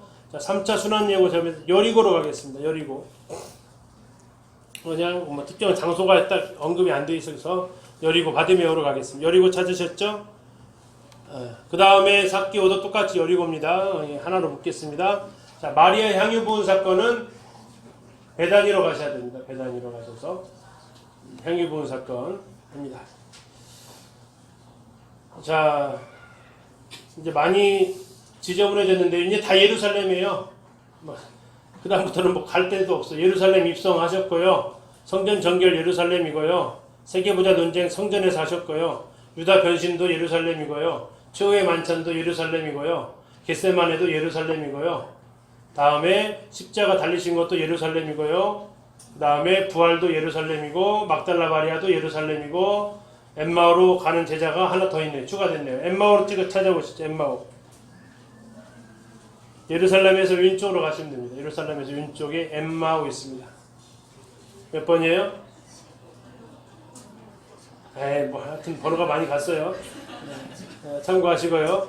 그 다음에 다시 예루살렘으로 오세요. 다시 예루살렘으로 오셔서 도마랑 만나시고 이제 갈릴리로 한번 올라갔습니다. 갈릴리 호수로 올라가세요. 갈릴리 호수. 갈릴리 호수로 올라가시는데 대략 어디쯤이냐면 긴네렛 그 근처라고 보시면 되겠습니다. 긴네렛이라 써있는 그 근처. 그리고 마지막 다시 예루살렘으로 오셔서 승천하십니다. 자, 이렇게 되면 이제 종이가 몇 장 되셨어요?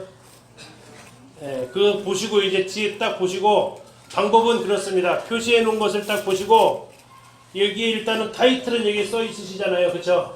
그러면서 번호 따라가면서 이제 이게 무슨 사건 이렇게 가보시는데 숫자밖에 안 써놔서 모르겠다. 그러면 어떻게 하시면 돼요? 이제 이걸 제가 드린다고요. 뭐 성질이 좀 나는 올라올 때까지 못 기다려 그러면 사진 찍으시면 되잖아요. 그쵸? 그렇게 하셔서 이렇게 보시면서 이렇게 하시면 이게 내 것이 돼요. 근데 이거 써 있는 것은 내 거 아니에요. 내가 직접 해봐야 다 내 겁니다. 어떤 긴 시간 스토리를 또 다음에 지도를 같이 이렇게 보셨는데요.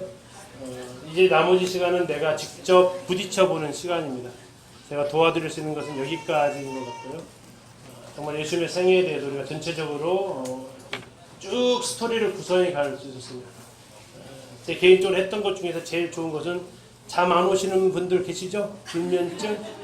그러면 출발, 스테고즈부터 해서 어디쯤 주무실지 모르니까 때로는 신앙고백 하다 주무실 수도 있고 때로는 나사오 살릴 때 주무실 수도 있고 이렇게 잠 안 오는데 굳이 자려고 애쓰지 마시고 그걸 계속 떠올려 보시면 쓸데없는 양 세지 마시고 그걸 자꾸 이렇게 반복해 보시면 도움이 되실 겁니다. 자, 그럼 기도하시고 마치도록 하겠습니다. 우리를 향하신 주님의 한 걸음 한 걸음을 저희들이 봅니다. 주님께서 각 성과 촌을 두루다니시며 복음을 전하셨고 또 주님의 그 걸음걸음에 하나님의 사랑을 담아서 가셨습니다. 이제 우리의 걸음이 주님의 걸음을 이어갈 수 있도록 인도해 주시고 또 우리의 손길이 주님이 하셨던 일들을 같이 이뤄갈 수 있도록 도우시기를 간구를 드립니다. 우리 주 예수 그리스도에 대해서 우리가 참 잘 알게 도와주시고 또 우리가 사랑하시는 그분을 더욱 알아갈 수 있도록 그분의 은혜를 알아갈 수 있도록 도우시기를 간구를 드립니다. 이 시간 도우시면 감사드리며 주 예수님의 이름으로 기도드렸습니다. 정말 애쓰였습니다.